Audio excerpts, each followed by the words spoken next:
Okay, all right. So hello students, welcome back to Quest Education. मैं आपका biology faculty अनुज sir और मैं आपका वेलकम कर रहा हूं हमारे new topic lymph and tissue fluid के लेक्चर में। ठीक है, लास्ट वीडियो में हम लोग ब्लड क्लॉटिंग, आरएच फैक्टर और आपका एबीओ ब्लड ग्रुप ऑलरेडी खत्म हो चुका है। आज हम लोग lymph and tissue fluid start करने वाले हैं। ठीक है, ओके, तो लेट्स स्टार्ट। ये मैंने ऐसे कुछ डायग्राम बना के लाया था। लिम्फ क्या होता है, देखो एक चीज समझो, ये स्टार्ट करने से पहले मैं बता रहा हूं। ओके ओके, देखो ये आगे भी आएगा, अभी समझ लो। ठीक है,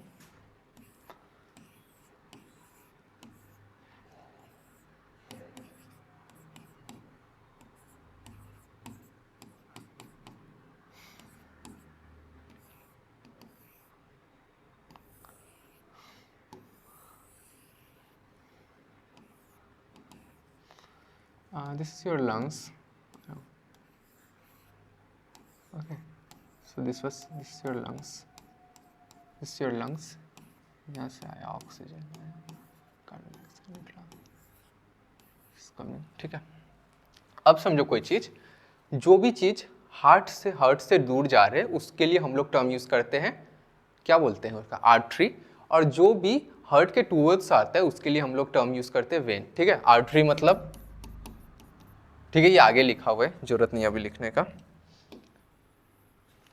देखो आर्टरी वेन का मतलब समझ गए, हार्ट से जो दूर जा रहा है वो आर्टरी, हार्ट के टूवर्ड्स जो आ रहा है वो वेन। ठीक है, अब समझो ये तुम्हारा आर्टरी आया, ठीक है, ये तुम्हारा वेन आया,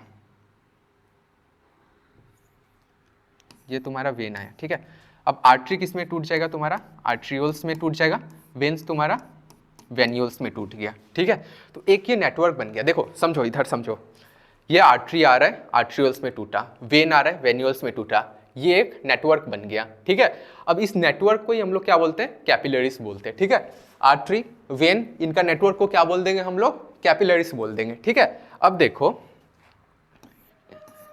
क्योंकि हम लोग क्लोज सिस्टम के बारे में, क्लोज सर्कुलेशन के बारे में पढ़ रहे हैं, सपोज ये तुम्हारा टिश्यू है, ठीक है, तो डायरेक्टली ब्लड इसमें नहीं आ जाता है। ये क्या करता है कि कुछ अमाउंट ऑफ ऑक्सीजन, ठीक है, न्यूट्रिएंट्स,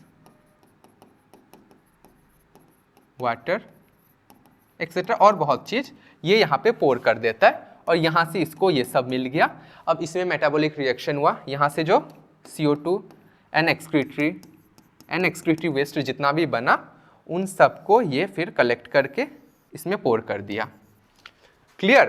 तो ये जो हो रहा है इसी चीज के बारे में अभी हम लोग पढ़ेंगे कि टिश्यू फ्लूइड और लिम्फ, इसी को हम लोग लिम्फ बोलते हैं। अभी के लिए आप लिम्फ और टिश्यू फ्लूइड को एक ही समझिए। ठीक है, इसमें क्या हो गया, ये डायरेक्टली क्योंकि इसमें नहीं दे पा रहा है तो ये यहाँ पे पोर कर रहा है एक मीडियम के थ्रू। ठीक है, तो यहाँ पे जो ये लिक्विडी वाटरी सब्सटेंस जो ये पोर कर रहा है, like oxygen, nutrients, water etcetera, उसी को हम लोग टिश्यू फ्लूइड, क्योंकि ये टिश्यू का फ्लूइड है ना, तो इसलिए इसको टिश्यू का फ्लूइड बोल रहे हैं। टिश्यू अपने अंदर में मेटाबॉलिज्म करने के बाद जो CO2 और एक्सक्रीटरी सब्सटेंस जितना भी बन रहा है उसको लिम्फ कैरी करके वो क्या कर रहा है, वेन्स के पास वापस दे रहा है। तो आप जो लिम्फ है उसको आप ऐसे क्या बोल, मिडिल मैन समझ सकते हो। ठीक है, कि जो काम वो इसके और इसके बीच में कर रहा है। ठीक है, तो this is only about lymph. मैंने ऑलरेडी आपको एक्सप्लेन कर दिया है कि लिम्फ का मतलब क्या हो गया, प्लाज्मा विदाउट प्रोटीन, क्योंकि इसमें RBC WBC नहीं आ रहा है, सिर्फ प्लाज्मा का कंटेंट लिक्विडी पार्ट आ रहा है, तो उसी को हम लोग लिम्फ बोलेंगे। इसका काम क्या हो जाएगा, transport of nutrients, gases, hormones. ठीक है, return of proteins and fluid to the blood, यहां से जो चीज को वो कलेक्ट करके वापस ब्लड में क्या डाल दे रहा है, राइट। एब्जॉर्प्शन ऑफ फैट, इसका जरूरत नहीं है अभी आपको क्योंकि वो चैप्टर डिलीट हो चुका है।